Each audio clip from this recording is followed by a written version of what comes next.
Mr. Presiding Officer, I just wish to give my remarks and second the motion of Senator Judge Bato de la Rosa. I agree with the motion of Senator Judge Bato.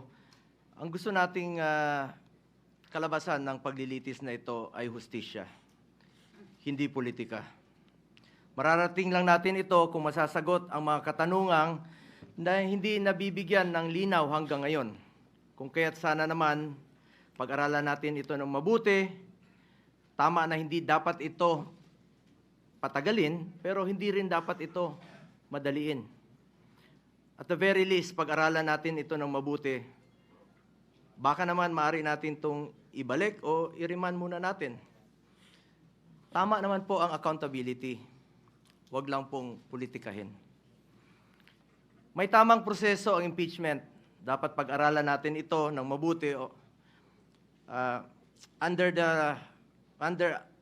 Article 11, Section 3 of the 1987 Constitution, a verified complaint for impeachment may be filed by any member of the House of Representatives or by any citizen upon a resolution or endorsement by any member thereof, which shall be included in the order of business within 10 days and referred to the proper committee within 3 session days thereafter. On December 2, 2024, the first impeachment complaint endorsed by members of the House of Representatives was filed before the Secretary General of the lower house. Second and third impeachment complaints were filed in the succeeding days, duly endorsed by members of the House. Under Section 3 of the House Rules of Procedure in Impeachment Proceedings, a verified complaint for impeachment shall be filed with the Office of the Secretary General and immediately referred to the Speaker. Despite this rule, Mr. Presiding Officer, the 3 impeachment complaints filed were never referred to the Office of the Speaker. Instead, a 4th verified impeachment complaint signed by more than 200 congressmen, which now constitutes the articles of impeachment, was transmitted to the Senate. This brings into question the legality of such move when the Constitution provides that no impeachment proceeding shall be initiated against the same official more than once within a period of 1 year. Para sa ordinaryong mamamayan, at lalo na sa aming mga binigyan ng tungkulin na maging senator judge sa paglilitis na ito, this opens up a lot of questions. At ang iniiwasan natin ay yung magpapasya tayo sa isang bagay na makakaapekto sa buhay ng bawat Pilipino. Makakaapekto sa trabaho natin na makatulong sa tao. Tapos hindi naman pala dumaan sa tamang proseso. Yes, we are senator judges tasked to decide on this matter, and we took an oath to be impartial. But this matter, whether it went through the right process or not, should be first decided upon and settled with no question prior to that. We are all for accountability. In fact, maganda nga sana mapakita ng accused at ng accusers kung may ebidensya ba o wala. Pero bilang mga mababatas, dapat siguraduhin alinsunod ito sa batas at tamang proseso. Dapat hindi na circumvent ang batas, dapat nasunod ang due process at ang rules. Hindi pwedeng shortcut. Justice delayed is justice denied, and justice conducted the wrong way is no justice at all. Anong nangyari sa 3 naunang impeachment complaints? Bakit hindi ito agad na-refer sa Speaker's Office? Bakit hindi ito isinama sa order of business within 10 session days? At bakit hindi ito inirefer sa tamang komite within 3 session days after its inclusion in the order of business as mandated by our Constitution? Tila dinrable lang ito at hindi pinaandar ang shot clock. Parang hindi po ma-technical sa oras. Sa basketball nga, hindi pwedeng puro dribble lang. May shot clock po yan at may oras na dapat mong obserbahan. Pangalawang issue na dapat bigyang linaw ay kung maaari bang tumawid ang impeachment case sa 20th Congress. This is the first time in our history that an impeachment case was filed nearing the expiration of a legislative Congress. The reality is, we do not have enough time to finish the impeachment trial this Congress. Mag-aabot na po ang 19th at 20th Congresses at magkakaroon na ng new set of senator judges by June 30. Maging tayo, hindi magkasundo kung paano bang tumawid ito sa next Congress o hindi.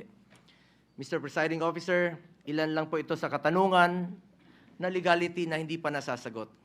Mayroon pa pong pending sa Supreme Court challenging the legality of the impeachment case. Baka masayang lang ang oras natin dito if in the end, this complaint suffers from constitutional infirmities. Let us focus on what is important for our people that we serve. Hustisya sa tamang paraan at serbisyo na makakatulong sa mga Pilipino. Yun po ang kailangan ng taong bayan. Yun ang dapat pagtuunan ng pansin. Mr. Presiding Officer, para sa akin, mas mabuting unahin natin ang tunay nating trabaho. Ang pagseserbisyo sa taong bayan, maraming nasasayang na oras sa isyong ito na hindi naman mapapakinabangan ng ordinaryong Pilipino. This issue has already been too divisive. Ilang buwan na po. Mag-focus sana tayo sa pangunahing mandato ng lehislatura. Ang gumawa ng mga batas at magsulong sa mga programa na tunay na tutugon sa mga pangangailangan ng ating mga kababayan, lalong-lalo na po yung mga mahirap at walang ibang malalapitan kundi ang gobyerno. Marami pa pong mga pending bills pa po hanggang ngayon na hindi pa natin natatapos with one working day na lang po. Baka hindi pa po may papasa. At ito po'y mapapakinabangan ng mga kababayan natin. Dapat yan po ang ating unahin. As raised by some of our colleagues yesterday, that in as far as the impeachment case is concerned, based on the results of the recent midterm elections, I believe the Filipino people have decided at ang kanilang desisyon, mas gusto po nilang tutukan natin ang trabaho at serbisyo. Tama na, tigilan na natin ang pamumulitika. 3 taon na lang po matatapos na ang termino ng Vice Presidente. Election na naman at antayin nyo lang sana. Ang importante sa ating mga kababayan ay may pagkain sa kanilang hapagkainan. May matibay na healthcare system na kayang tumugon sa pangangailangan ng may sakit, disenteng trabaho at marangal na pagkakakitaan, dekalidad at abot-kayang edukasyon, at ang katiyakan at panatag na ligtas silang makakauwi kahit sa gabi. Hindi naman nakakain itong impeachment.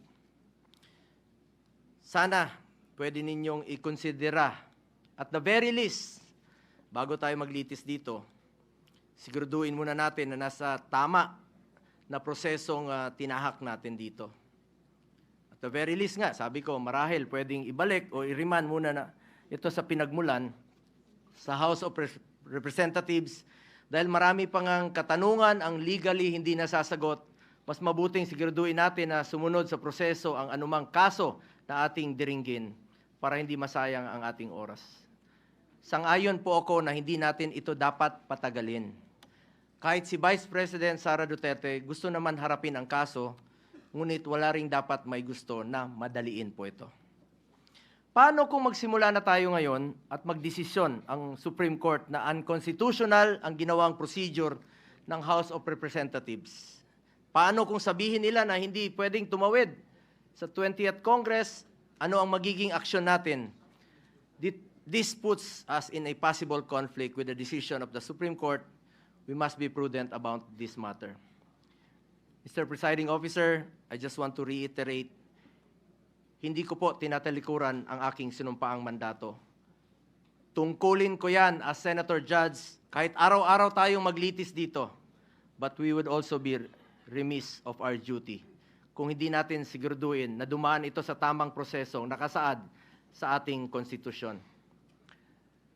At kilala ko po ang mga Duterte, Mr. Presiding Officer. Hindi sila tumatakas sa accountability, hindi sila tumatalikod sa hamon ng buhay. Hindi sila tumatalikod sa kanilang tungkulin. Maraming beses nang sinabi ni dating Pangulong Duterte na handa nga siyang sumagot at harapin ang ang mga inaakusa sa kanya, pero dito po sa ating bayan, hindi sa ibang bansa. Nabanggit din po ni Vice President Sara Duterte na handa siyang harapin ang impeachment case laban sa kanya. Hindi ito issue ng pagtakas sa accountability. Ang gusto natin dito, siguraduhin na nasunod ang tamang proseso. We must respect and abide by the procedure laid out in our Constitution. Hindi pwedeng mamili lang tayo ng mga provision na ating susundin. We are all bound to the rule of law and we must follow due process. That is all, Mr. Presiding Officer.